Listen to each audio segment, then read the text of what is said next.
In this video we are going to solve a question which came in GATE 2020 EC, which is about probability of error in digital communication. So question is, a digital communication system transmits a block of n bits. The probability of error in decoding a bit is alpha. This A is alpha. Okay, so for single bit the probability of error is alpha.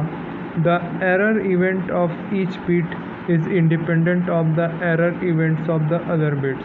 Okay, the received block is declared erroneous if at least one of its bit is decoded wrongly.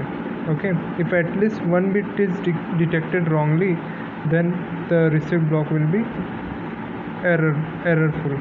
The probability that the received block is erroneous is these are the four options. We have to check which one is correct.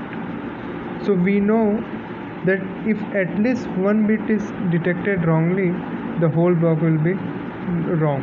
Okay, so probability of error will be equal to, means the probability of one bit detected wrongly, probability of two bits detected wrongly, and probability of all n bits detected wrongly.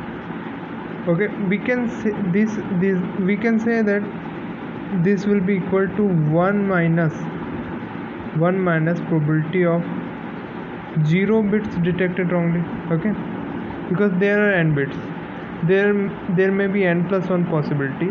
Either all 0 bits detected wrongly, means all bits detected rightly, or only one bit detected wrongly, or 2 bits, or n bits, up to n bits. So if you sum up all the probabilities, you should get 1. So this statement is right. Okay, I hope you agree. And we know that 1 minus p0. What is p0? That no bit detected wrongly, means 0 bit detected wrongly, all bit detected rightly. So no bit detected wrongly means we know that a bit detected wrongly probability is alpha, and so a bit detected rightly probability will be 1 minus alpha. So all n bits detected rightly will be probability with 1 minus alpha power n, because all events are independent. So this is the answer. Option D is the correct answer. This is the D option. Okay, thank you.